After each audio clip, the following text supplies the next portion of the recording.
Once upon a time, in the heart of the bustling city of Ubungo, there lived a young girl named Bulu. While most children were surrounded by the warmth of loving parents, Bulu had no such comfort. Her parents had passed away when she was only a little girl, leaving her in the care of her frail grandmother. Life in Ubungo was not easy, especially for the poor. The streets were alive with the sounds of vendors hawking their wares, children laughing and playing, and the occasional clatter of a merchant's cart. But behind the vibrant facade lay a city steeped in inequality. The rich lived in towering mansions, while the poor struggled to survive in crowded slums. Bulu and her grandmother lived in a tiny shack on the outskirts of the city. Their home was no bigger than a storage room, with a leaking roof and creaky wooden walls. Yet, despite their hardships, Bulu was as strong and resilient as the mighty baobab tree. While other children complained about chores or school, Bulu embraced every challenge with a determined spirit. She fetched water from the well, helped her grandmother prepare herbal remedies, and even took odd jobs to bring in a little money. She was well known in her neighborhood for her kind heart and unshakable courage. One evening, as the city's lights flickered under the weight of a growing storm, Bulu and her grandmother sat by their small fire, sharing a simple meal. The wind howled outside, rattling their fragile home. Suddenly, a loud, desperate cry pierced the night. Bulu and her grandmother froze. The cry came again, louder this time, accompanied by frantic banging on their door. Who could it be at this hour? Bulu's heart raced as she approached the door. When she opened it, her eyes widened in shock. Standing before her were two palace guards, drenched from the rain and carrying a figure wrapped in fine but soiled robes. The man's face was pale, and his breathing was shallow. "We need your help," one of the guards pleaded. "It's the king. He's dying." Bulu turned to her grandmother, whose face was etched with worry.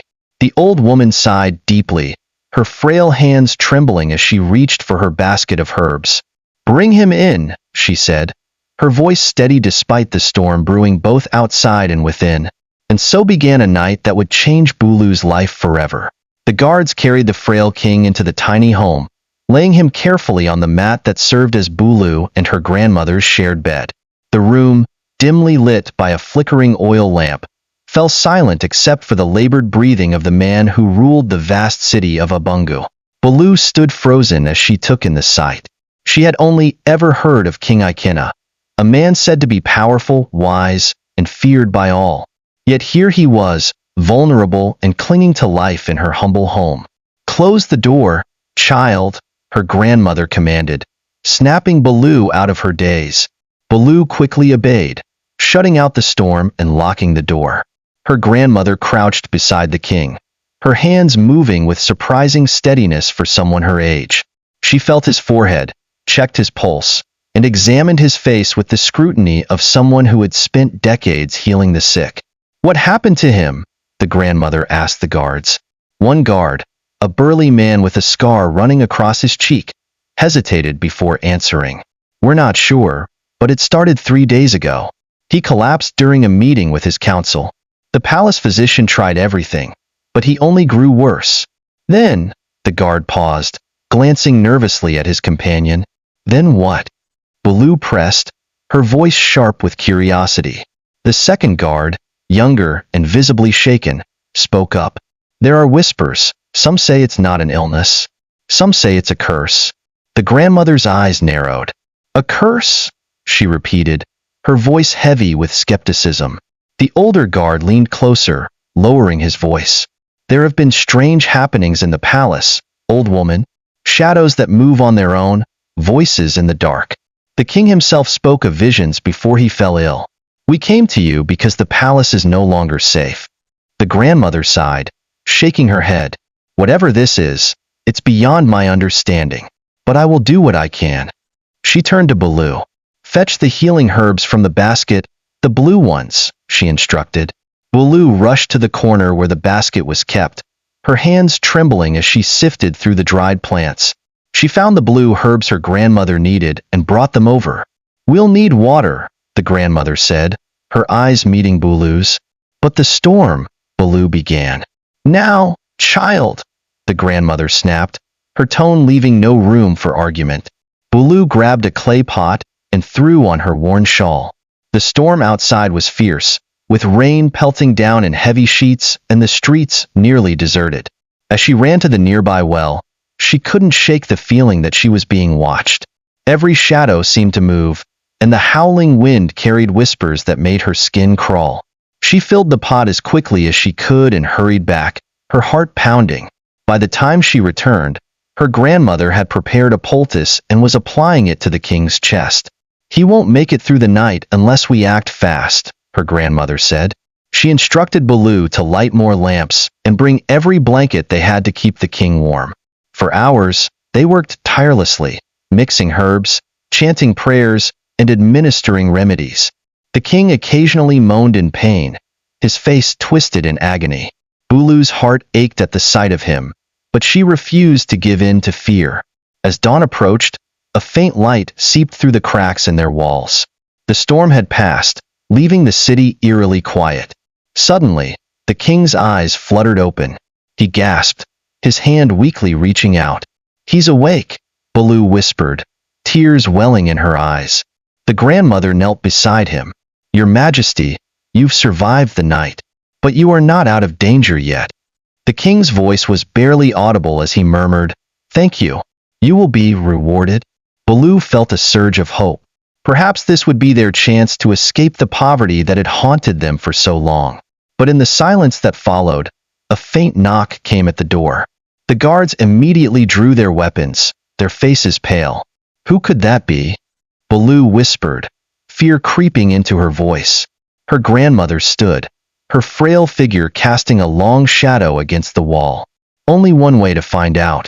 She motioned for Bulu to stay back as she approached the door. The knock came again, louder this time, sending a shiver down Bulu's spine. When the door creaked open, the grandmother gasped. Standing in the doorway was a cloaked figure, their face hidden in shadow. The air around them felt cold and heavy, as if the storm had brought something far more sinister into their lives. The cloaked figure stood motionless in the doorway, rainwater dripping from the hem of their long, dark robe.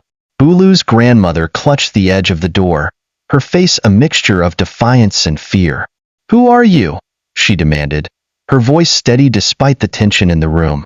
The figure stepped forward, their movement slow and deliberate.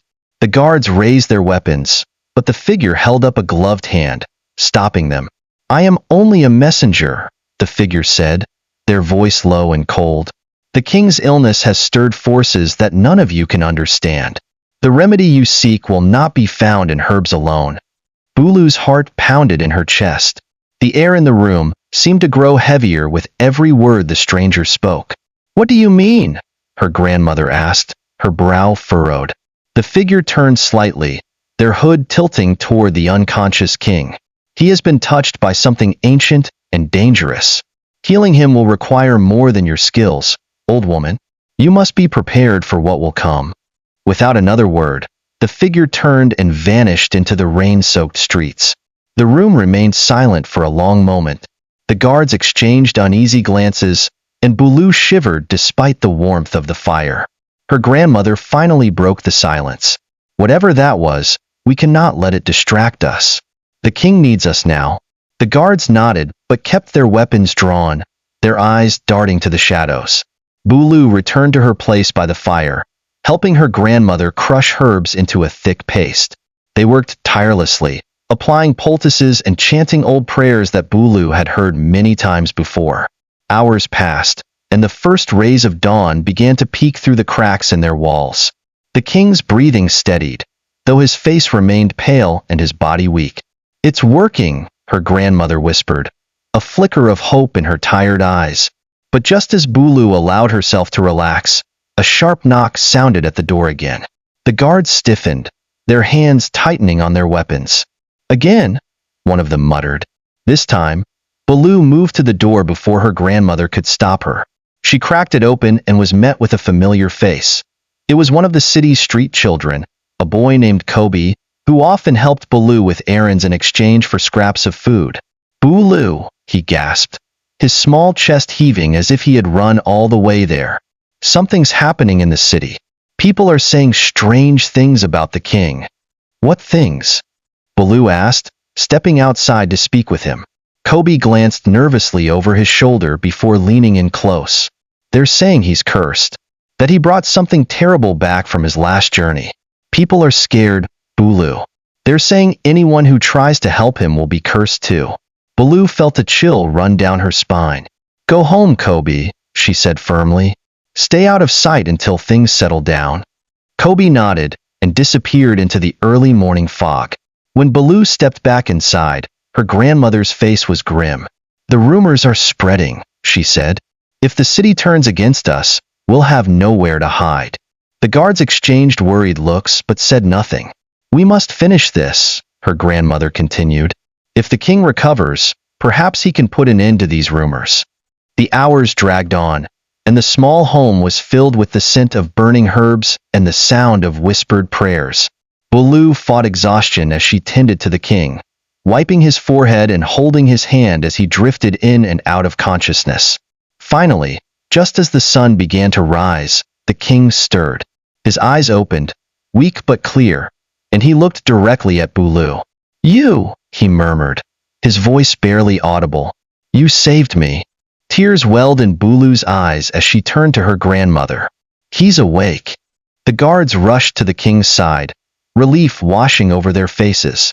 But before anyone could celebrate, the door burst open with a force that sent the flimsy hinges flying. Standing in the doorway was another group of armed men, their faces hard and unforgiving. We have orders to bring the king back, their leader said, his voice as sharp as the blade at his side. The guards with the king stepped forward, weapons drawn. He's not ready to leave, one of them said firmly. The leader sneered. That's not your decision to make. As the tension in the room reached its peak, Baloo's grandmother grabbed her arm and whispered urgently, Stay close, child. This is far from over. The armed men who had stormed the tiny home stood in tense silence, their swords gleaming in the faint light of dawn. The two palace guards shielded the king with their bodies, their faces resolute. Baloo's heart raced as she clung to her grandmother's arm, her mind struggling to comprehend the danger unfolding before her eyes. You don't understand, the lead soldier said, his tone laced with impatience. The king belongs in the palace. His absence is causing chaos in the city. And taking him back in this state will only kill him, one of the guards countered, his grip tightening on his spear. He's barely breathing as it is. The two sides stared each other down, the tension thick enough to suffocate. The king stirred, his weak voice cutting through the standoff. Stop this nonsense. Both groups turned to look at him. Though his voice was faint, his tone carried the authority of a man who had ruled a Bungu for decades. Bring me water, he murmured, his eyes flickering open. Baloo didn't wait for anyone else to move. She grabbed the clay pot near the fire and poured a small amount of water into a wooden cup. Kneeling beside the king, she helped him drink, her hands trembling. The king looked at her, his gaze steady despite his frailty. You and the old woman, you saved me, he said, his voice hoarse. Baloo felt a lump in her throat as she nodded. Yes, your majesty, but you're still very weak. You need more rest. The king's lips curled into a faint smile. Such bravery, in one so young. Before he could say more, the lead soldier stepped forward, his eyes narrowing. Your majesty, with respect, you must return to the palace. The people are panicking, and rumors are spreading like wildfire. Your absence could lead to rebellion. The king's smile faded, replaced by a look of weariness. Very well, he said softly, but I will not forget the kindness shown to me here. He turned his head slightly, looking at Baloo and her grandmother. You will come to the palace tomorrow. You deserve a reward. The grandmother bowed her head, her expression unreadable. It was our duty, your majesty. We are glad you have survived the night. The soldiers and guards quickly prepared to transport the king, creating a makeshift stretcher from cloaks and wooden planks. Baloo watched as they carried him out into the pale morning light, her emotions a whirlwind of relief, fear, and uncertainty. As the last soldier left, one of the palace guards lingered at the doorway. He looked at Baloo and her grandmother with a hint of gratitude. Be careful, he said quietly. The palace is not as safe as it seems. With that, he was gone. Later that morning, the tiny home felt impossibly quiet. The fire had burned out, and the room smelled of herbs and smoke. Baloo sat on the floor, staring at the spot where the king had lain only hours before. "What did he mean?" she asked, breaking the silence. "The palace isn't safe?" Her grandmother sighed, her frail hands working to clean the remnants of their healing session. "The palace is a place of power, child, and power always attracts danger. I fear we've been drawn into something much larger than ourselves." Baloo frowned, her mind racing. "Do you think the king was really cursed?" The grandmother didn't answer immediately. Instead, she reached for her basket of herbs and began sorting through the dried plants. "Curses are tricky things," she said finally. "They're not always what they seem. Sometimes they're the work of men who know how to bend fear to their will." The words sent a chill through Baloo. If the king's illness wasn't natural, who, or what, could be behind it? As the day wore on, Baloo tried to return to her usual routine, but her thoughts kept drifting back to the palace.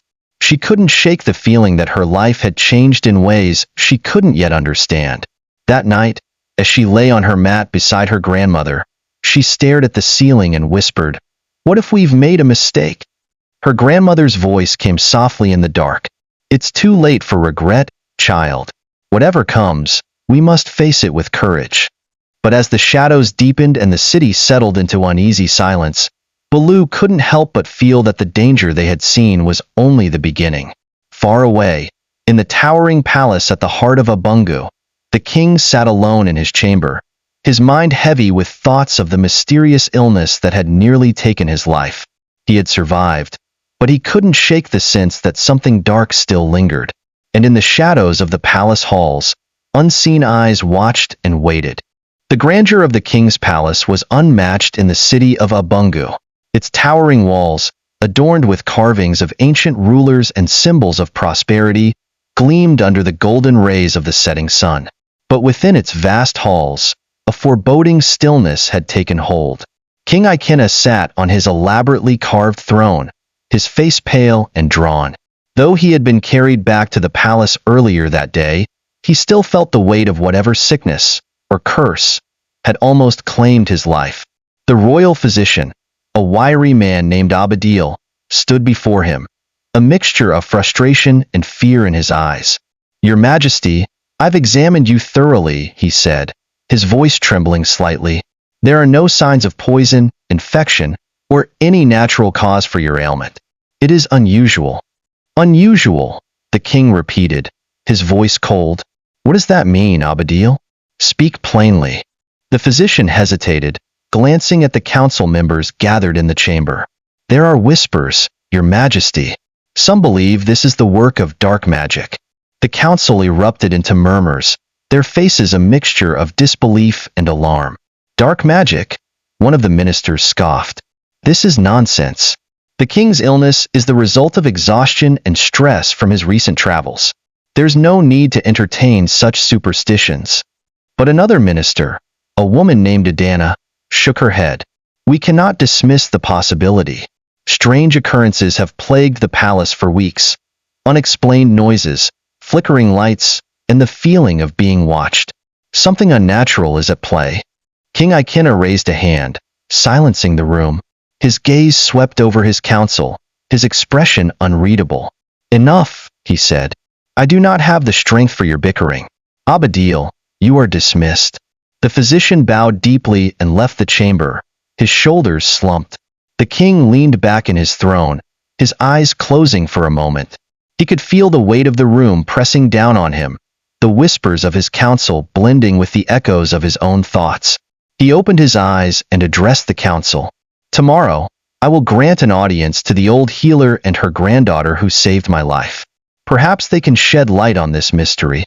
The council members exchanged uneasy glances, but nodded in agreement. As the meeting adjourned, the king's personal guard escorted him to his private quarters. The hallways seemed darker than usual, the flickering torches casting long, dancing shadows on the walls. "Do you feel it too?" the king asked his guard, breaking the silence. The guard hesitated before answering. "Feel what, Your Majesty?" "The heaviness," the king said. The presence, watching us. The guard glanced around nervously but said nothing. When they reached the king's chambers, the guard stood outside as the king entered. The room was dimly lit, the only illumination coming from a single oil lamp on the desk. The heavy curtains over the windows blocked out the moonlight, casting the room in a gloomy haze. As the king sat on the edge of his bed, he felt a chill crawl up his spine. He turned his head sharply, his eyes scanning the room. "Who's there?" he demanded. Silence. He stood slowly, his hand instinctively reaching for the ceremonial dagger at his side. "Show yourself." From the far corner of the room, a shadow moved. At first, it seemed like a trick of the light, but then it grew, taking on a form that was vaguely human yet unsettlingly wrong. "Your time is running out, Ikena," a voice whispered, low and menacing. The king froze, his hand tightening around the hilt of the dagger. "Who are you? What do you want?" The shadow didn't answer. Instead, it dissolved into the darkness, leaving the room as silent as it had been before. The king staggered back, his breathing heavy. He collapsed onto the bed, his mind racing. Meanwhile, in the small home on the outskirts of the city, Bulu and her grandmother prepared for their journey to the palace. "Do you think the king will keep his promise?" Bulu asked as she packed the herbs her grandmother insisted they bring. Her grandmother didn't answer right away. She sat by the fire, her expression thoughtful. "The king is a man of power," she said finally, "and power often comes with secrets. We must tread carefully." Bulu nodded, though her heart was heavy with worry. She couldn't shake the feeling that their lives were about to change forever, and not for the better. As the city settled into an uneasy sleep, the stage was set for what would become the most fateful day of Bulu's young life. The journey to the palace was longer than Bulu had expected. What should have been a short walk through the bustling streets of Abungu felt endless, weighed down by the heavy silence that surrounded her. Bulu's grandmother, as always, walked at a steady pace beside her, though her frail body seemed to be moving slower today. Her mind was far from the streets filled with merchants, children, and city folk. She was thinking of the words the king had said to them, the promise of a reward. But the grandmother knew, as did Bulu, that promises made in times of desperation or near death could easily be broken. The king's life had been saved by their hands, but at what cost?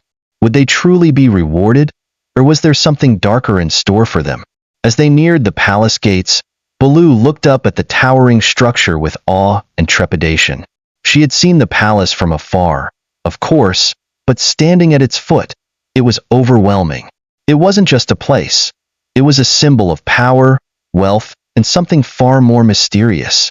The palace guards, their armor gleaming in the morning sun, stood like statues at the gate. As soon as they saw the grandmother and Bulu approaching, they stepped forward. "You're expected," one of the guards said in a gruff voice, his eyes scanning them with a mixture of curiosity and suspicion. Bulu's grandmother nodded, her expression calm, though her mind was clearly at work. She knew the palace was a place where danger and opportunity coexisted, where the powerful were often vulnerable to the very forces they sought to control. They were led through the grand gates and into the courtyard, where the scent of incense and rich foods filled the air. Servants and nobles alike bustled about, their faces focused on their tasks, yet every one of them seemed to avoid looking directly at the two women. Bulu felt like an intruder, a shadow passing through a world she couldn't possibly understand. She tried to focus on her grandmother's steady pace, but a sense of unease settled deep in her chest. Finally, they reached the grand hall, where King Ikena was waiting for them. He sat on his throne, his regal appearance slightly diminished by the lingering weakness in his body. His eyes were dark, and there was an air of tension about him that Bulu couldn't quite place. "Come forward," the king said, his voice hoarse but commanding. Bulu stepped forward hesitantly, her grandmother at her side. The king looked at them both with a mix of gratitude and wariness. "I know I have promised you a reward," he began, his gaze lingering on Bulu. "But there is more to your involvement in this than I initially understood. You did not merely save my life. You have stepped into something far darker than either of us could have imagined." Bulu's heart skipped a beat. She opened her mouth to ask what he meant, but her grandmother's hand on her arm silenced her. "Your Majesty, we came here to fulfill our promise," the grandmother said, her voice steady. "We do not seek trouble. We only ask that you honor the life we saved." The king nodded slowly, his brow furrowed. "I intended to reward you with wealth, land, perhaps a title. But there is something wrong here."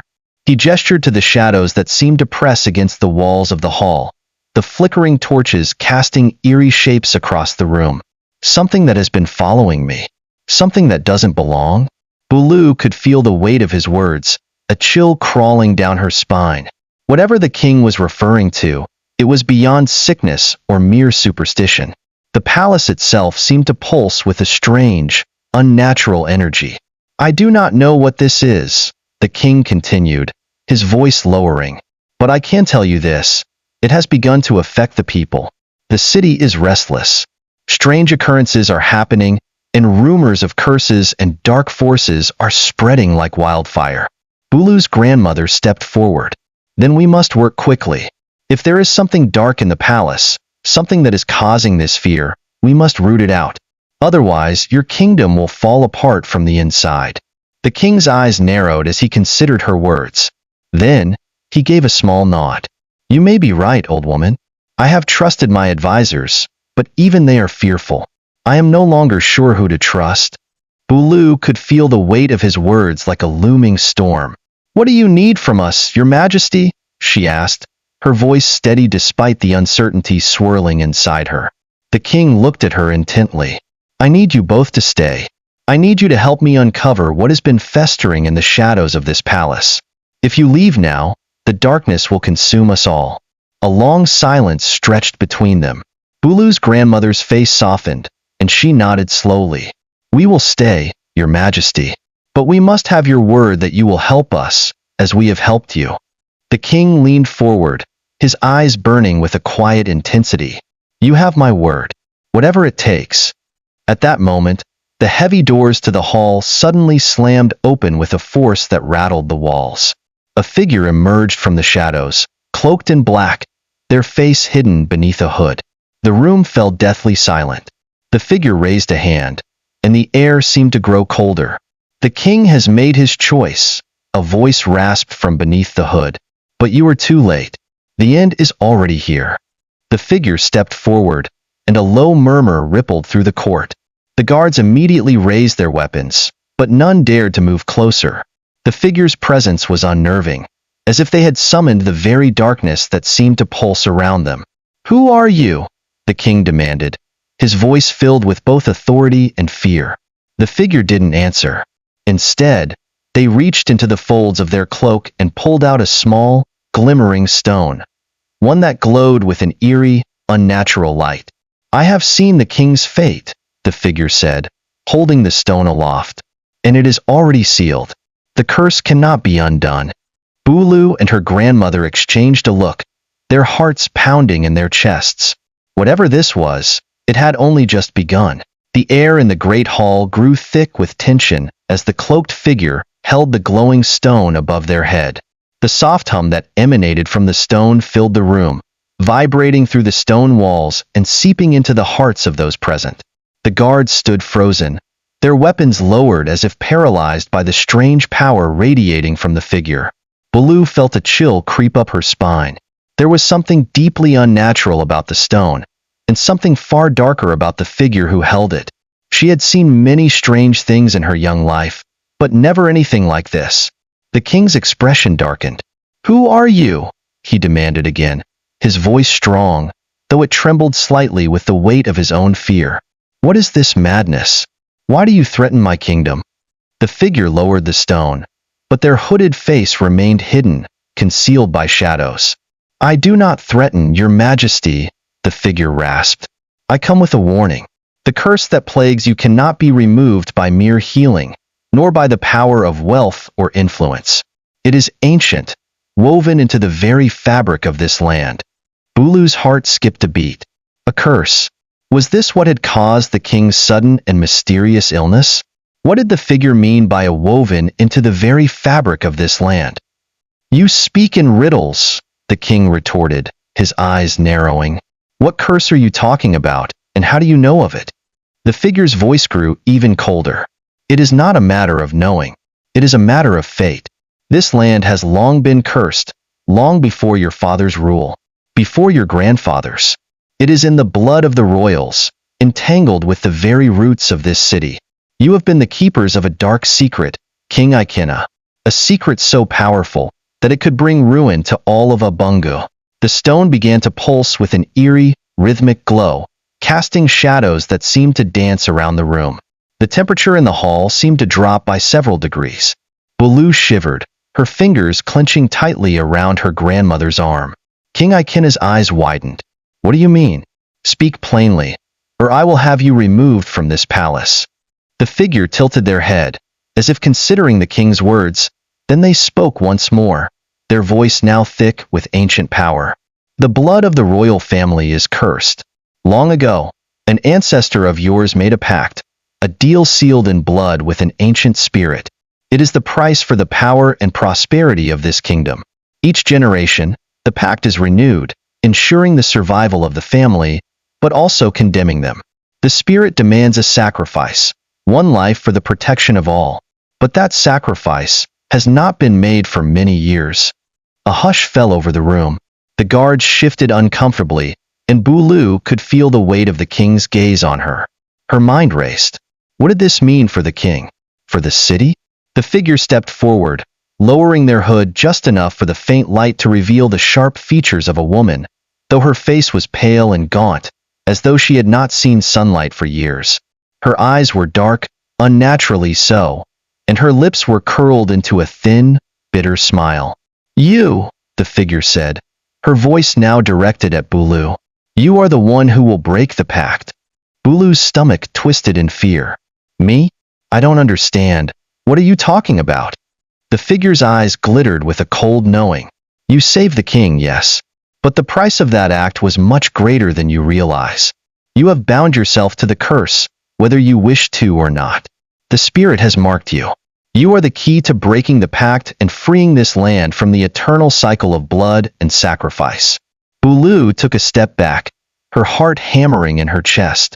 She turned to her grandmother, who had remained quiet, her face a mask of calm that did not betray the alarm that Bulu could feel radiating off her.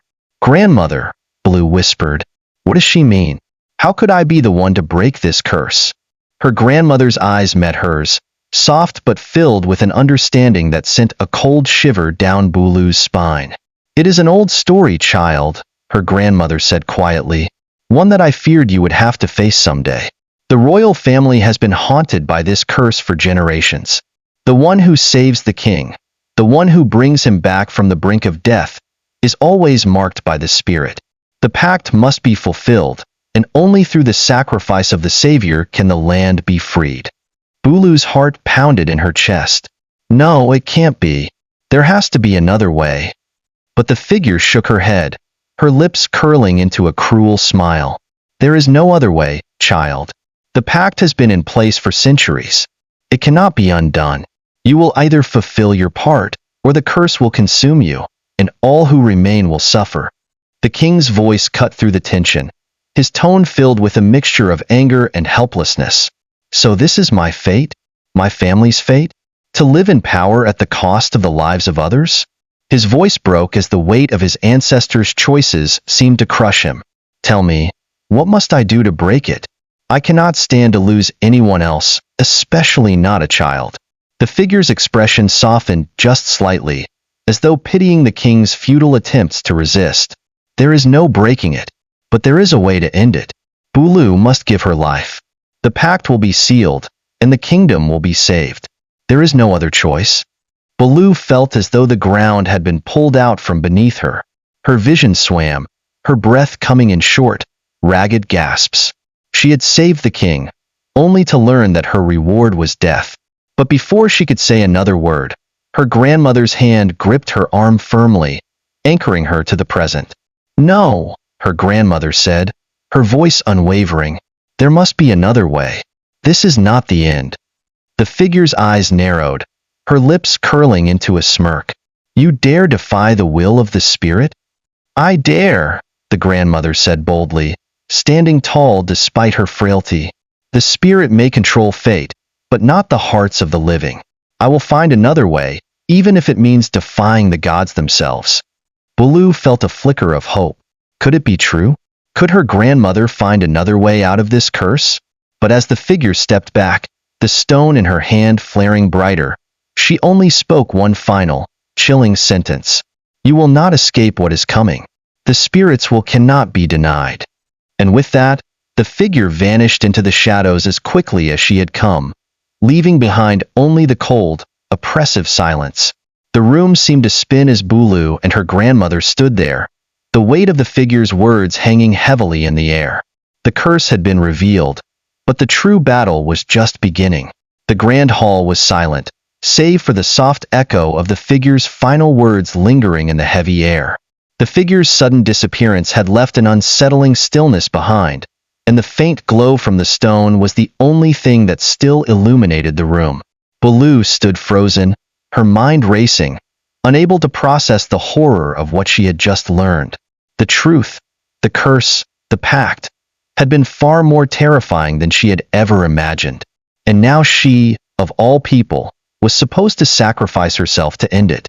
She had never thought of herself as anyone special, just a poor orphan, living with her grandmother on the outskirts of the city. And yet, somehow, the fate of the kingdom rested on her shoulders. King Ikena, still seated on his throne, had gone silent, his eyes now filled with sorrow and disbelief. He looked down at his hands, as though searching for answers in the same palms that had once ruled a prosperous kingdom. Bulu could see the weight of responsibility sinking deeper into his expression. His people, his bloodline. It was all tied to this curse, this ancient pact, and now it seemed that Bulu had unknowingly walked into the heart of it. Bulu's grandmother, however, had not moved. Her face was pale, her eyes fixed on the spot where the figure had disappeared. She seemed deep in thought, her hands clenched tightly in front of her. "Grandmother," Bulu whispered, her voice barely audible. "What do we do? How can we stop this?" Her grandmother took a deep breath, her eyes still distant. "We don't give in, Bulu. We find another way. There must be a way to break the pact without sacrificing you. If the spirit is controlling the bloodline, we need to understand it. We need to find the root of it all." "But how?" Bulu asked, her heart pounding. "That figure said there was no other way, that I had to die to end the curse." Her grandmother shook her head slowly. "That figure is a messenger, not the answer. We must look deeper, into the ancient texts, the forgotten rituals, the old prophecies. I've heard whispers, stories passed down from generation to generation.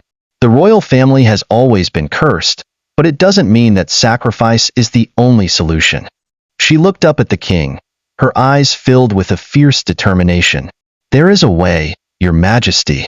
There must be, and I will find it."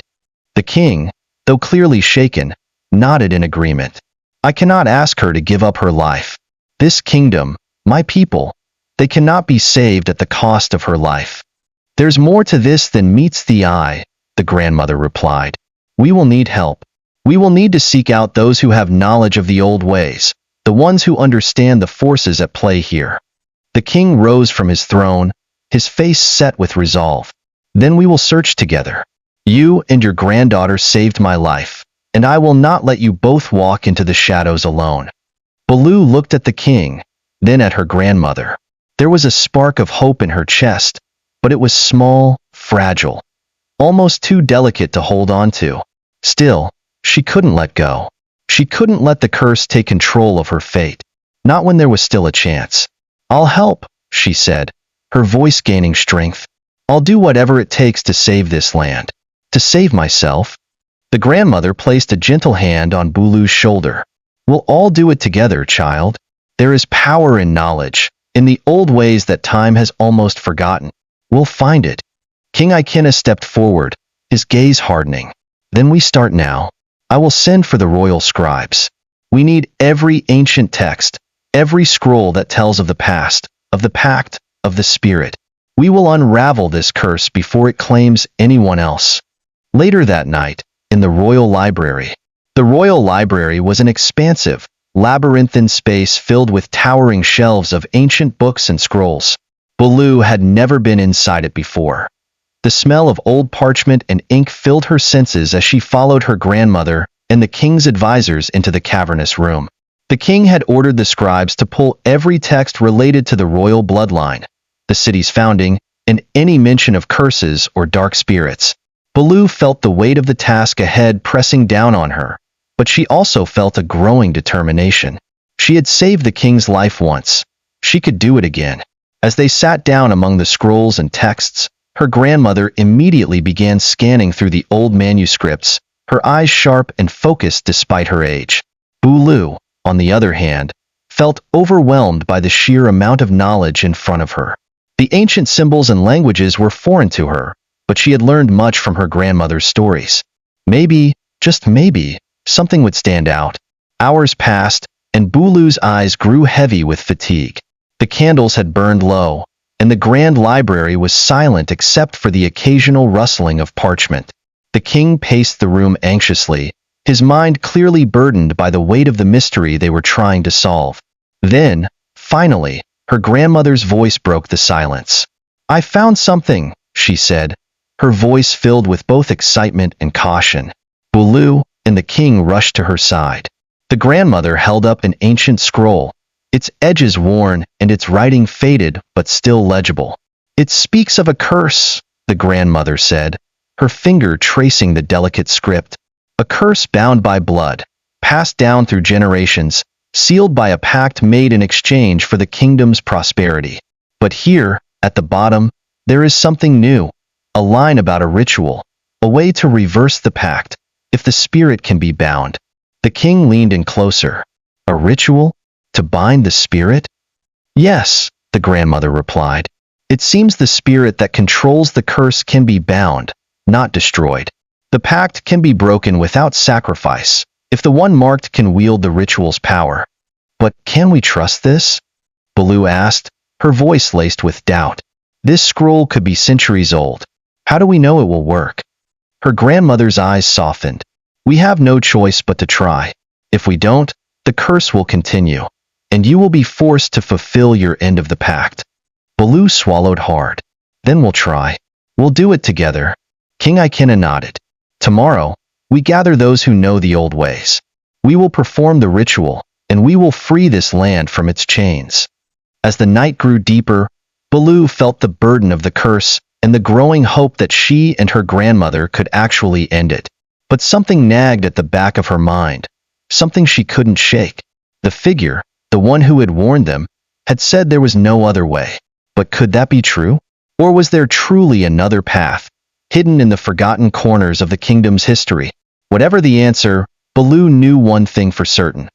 The fight was just beginning, and the cost of failure was far greater than she could imagine. The sun had barely risen the next morning, and yet the royal palace was already abuzz with activity. Word had spread that a solution to the curse might exist, and the entire city seemed to hold its breath. Every scholar, every elder, every person who had knowledge of the old ways was being summoned to the palace. The weight of the king's request to perform the ritual felt like a heavy cloak draped over the palace walls. Bulu and her grandmother sat quietly in one of the royal chambers, waiting for the arrival of the kingdom's most trusted scholars. Her grandmother's mind was focused, her expression tense. Bulu, though still overwhelmed by the enormity of the task ahead, could feel her resolve strengthening. She wasn't just an orphan anymore. She was someone with a purpose, someone who could shape the fate of an entire kingdom. "I never thought we'd come to this," her grandmother muttered, eyes scanning the scroll in her hands once more. "The ritual, the binding, it's dangerous. We'll need more than just knowledge. We'll need power, power that we might not have." "Then we'll find it," Bulu replied firmly, though her voice trembled slightly. "We'll do whatever it takes." Before her grandmother could respond, the heavy door to the chamber opened, and a small group of scholars entered. Their faces were serious, their robes decorated with the ancient symbols of knowledge. They bowed to the king, who was waiting outside the room, then turned their attention to the two women. "Your Majesty has called for us," the lead scholar said, his voice deep and authoritative. "We are prepared to assist you in any way we can." Baloo watched as her grandmother stood to meet them. "Thank you for coming," her grandmother said. "We have much to discuss." The lead scholar, a tall man named Ease, sat down at the small table and unrolled a scroll of his own. His eyes gleamed with excitement, but there was a nervous tension in his posture that suggested uncertainty. "We've heard rumors of the ancient pact," he began, "but we had no idea the king's bloodline was so deeply intertwined with it. If what you say is true, then the curse cannot simply be dismissed by force or magic alone. It requires something more." "There must be a way," Bulu's grandmother said firmly. "The scroll I found speaks of a ritual, a way to bind the spirit. If we can perform it, we can break the curse without anyone having to sacrifice their life." Ease's expression darkened. Binding a spirit is no small feat. It is a perilous task, one that has not been attempted for centuries. The spirits are ancient beings, bound to the fabric of the land, and they will not be easily contained. There is power in their freedom, too much power for anyone to control. "We don't have a choice," Baloo interjected. "I was marked by the spirit. I'm the one who can perform the ritual." The room fell silent. The scholars exchanged uneasy glances, but Ease spoke first. "You are brave, child, but bravery alone will not be enough. We must prepare. We need to find the sacred sites, places where the spirit's power is most concentrated. Only then can we attempt the binding." Bulu felt a surge of determination. She had no idea what these sacred sites were or where to find them, but she would not let fear dictate her actions. If there was a way to end this, she would find it. "How do we begin?" she asked, her voice steady despite the storm of uncertainty raging inside her. Ease nodded, gathering his thoughts.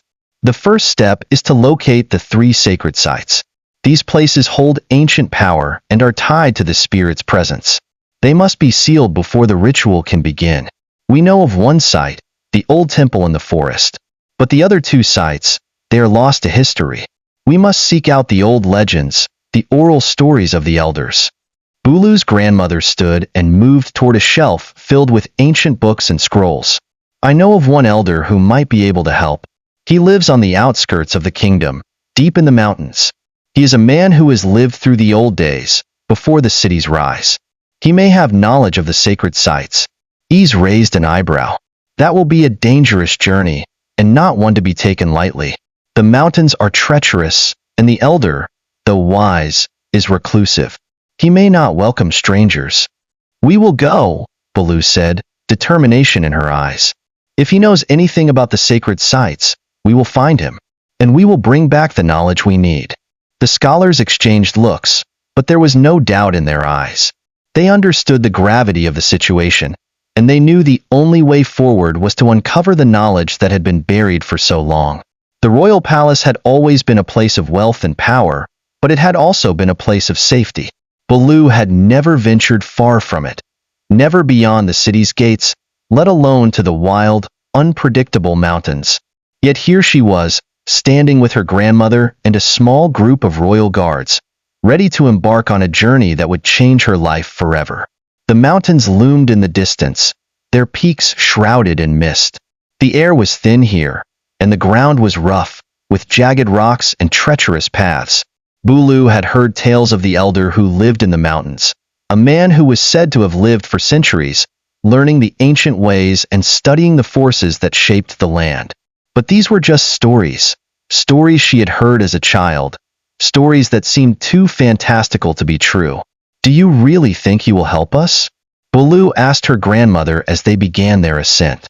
Her grandmother, who had always been a source of strength and wisdom, looked at her with a steady gaze. "He may be our only hope. The knowledge he possesses could be the key to breaking the curse. But we must approach him carefully. He is not one to trust easily." The journey was slow and arduous. The path was narrow and steep, and Bulu found herself struggling to keep up with her grandmother. The guards were strong, but even they looked exhausted as they trudged up the mountain. As the hours passed, the air grew colder, and the landscape became more desolate. The once lush forests of the kingdom were replaced by barren, rocky terrain. The only sounds were the crunch of footsteps on gravel and the distant call of birds that had long since learned to survive in these harsh conditions. Finally, after what felt like an eternity, they reached a small, weathered hut perched at the edge of a cliff. The hut looked ancient, its wood darkened by time and the elements. Smoke rose from the chimney, a sign that someone still lived there. "This is it," Bulu's grandmother said softly. "This is where the elder lives." The guards hesitated, eyeing the hut warily. They had never ventured this far from the safety of the kingdom, and the thought of entering the elder's domain made them uneasy. But Bulu's grandmother led the way, her hand resting gently on Bulu's shoulder. They knocked on the door, and after a moment, it creaked open. An old man stood in the doorway, his face lined with wrinkles and his eyes sharp with wisdom. His hair was silver, his beard long and unkempt. He wore simple, weathered clothes, and his gaze immediately fixed on Bulu. "You seek me, child?" the elder asked, his voice gravelly yet full of authority. Bulu stepped forward, her heart pounding in her chest. "Yes, we need your help. We are looking for the sacred sites of the spirit, the ones tied to the ancient curse that haunts the kingdom. We must break the pact, and you are the only one who can guide us." The elder's expression darkened as he stepped aside to let them in. "You are right to come to me. But understand this, child. The path you seek is fraught with danger. To break the curse, you must be prepared to sacrifice more than just your life." Bulu felt a chill run down her spine. The elder's words echoed the ominous warnings of the cloaked figure. But there was no turning back now. She had come too far. The door creaked shut behind them, and the small room grew dimmer as the elder led Bulu, her grandmother, and the guards inside. The fire in the corner flickered and crackled, casting shadows on the weathered walls. Strange artifacts, small statues, dried herbs, and ancient tomes lined the shelves, giving the place an air of mystery and age. It was clear that the elder had spent many years in this remote place, studying the world's secrets, far away from the hustle of the city. The elder motioned for them to sit around the fire. His movements were slow but deliberate, as if every action had a meaning beyond its surface. He then stared intently at Bulu, his gaze piercing, as though seeing right through her. "You are the one," the elder said, his voice low but filled with certainty. "The one marked by the spirit." Bulu swallowed hard. She had known this truth for some time now, but hearing it spoken aloud made the weight of it even more real. She looked down at her hands, unsure of what to say. Her grandmother spoke up, her voice steady but full of urgency. "We need your guidance. We've come to you because we've discovered part of the ritual to bind the spirit, but we need to know more. We need to find the sacred sites, the ones where the spirit's power is strongest. The scroll we found mentioned 3 places, but only one is known to us. The other 2 remain hidden." The elder nodded slowly, his face thoughtful. "Ah, the sacred sites. They are not just places, but living energies, tied to the land itself. They were marked long ago by the first rulers, those who understood the forces of the world beyond sight. These sites are as old as the curse itself, and they were created to hold the power of the spirit, the one who made the pact with your ancestors. The spirit you seek to bind is not a creature of flesh and blood, but something older, older than your kingdom, older than the city you now call home." Bulu's grandmother leaned forward. "But how do we find these places? What must we do?" The elder's eyes glinted with a mixture of sadness and knowledge. "The first site, the one you know, is the temple in the forest. The second is the mountain, where the earth and sky meet. And the third, well, the third lies deep beneath the waters of the great river. But the locations themselves are not easily reached. They are hidden, and only those who know the old ways can unlock their secrets." Bulu looked at the elder, her heart racing. "How do we unlock them? What must we do to find these sites?" The elder took a deep breath and sighed. "You will need a guide, someone who understands the ancient paths. There is one, but he is not easy to find. He is a guardian of sorts, a man who has kept the old ways alive. He lives near the river, and his knowledge of the waters is unmatched. He is the key to finding the third site. Where can we find him?" Bulu asked, her mind already racing with plans. The elder's gaze shifted to the window, as if looking beyond the mountains and the valley, toward the distant river. "You must first seek the hermit of the river. He is a man of few words but many secrets. He is the keeper of the sacred river, the one who understands the hidden currents and the spirits that dwell within. If you can convince him to guide you, you will find the final sight. But how do we convince him? Bulu's grandmother asked, her voice tinged with doubt. The elder's expression softened. The hermit is a man of nature, and he only answers to those who understand the balance between the living and the spirit world. If you approach him with respect and honor, he may help you. But if you approach him with greed or selfishness, he will turn you away. Bulu's heart raced with anticipation. This was the last piece of the puzzle, the last step toward breaking the curse. She glanced at her grandmother, who nodded as though reading her thoughts. "We will find him," Bulu said, her voice firm, "and we will break this curse." The elder leaned back in his chair, his expression unreadable. "I hope you understand what you're asking, child. The binding ritual is not without consequence. The spirit may be bound, but it is also a part of the land. The power it holds is not something that can be contained easily. If you bind the spirit, you may lose something in the process." Bulu looked at the elder, confusion and fear creeping into her mind. "What do you mean? What will we lose?" The elder's eyes were filled with a deep, ancient sadness. "That is something only you can discover. The path you are on is one of great danger. The spirit is not the only force you must face. There are others who will seek to stop you, those who benefit from the curse remaining in place. You must be prepared to fight, not just with your strength, but with your heart." Bulu stood up, her determination shining through. "I am ready. We've already come this far. I will not turn back now." The elder nodded slowly, as if seeing the strength within her. "Then go. Seek the hermit by the river. It is the only way forward. But remember, once you begin this journey, there is no turning back. The fate of your kingdom, your life, and the very land you walk upon will be forever changed." With those words, the elder stood up and walked toward the back of his hut. He returned with a small, intricately carved staff.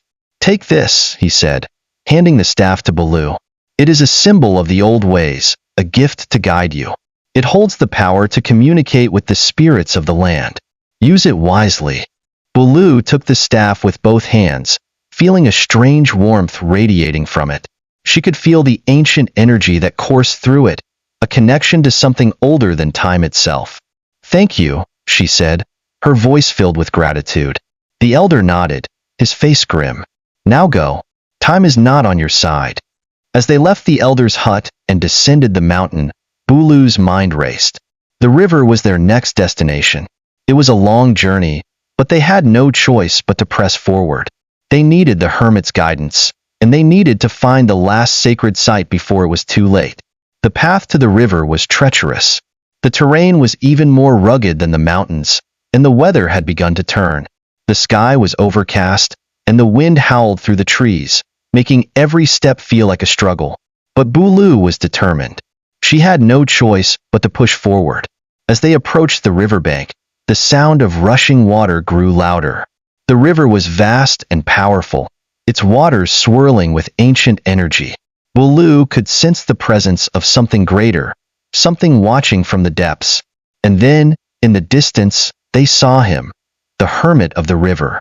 He stood on a large rock, his long hair flowing in the wind, his robes as weathered as the stones around him. His eyes were closed, as if meditating, and he seemed to be communing with the river itself. Bulu stepped forward, her heart pounding. This was it, the final step,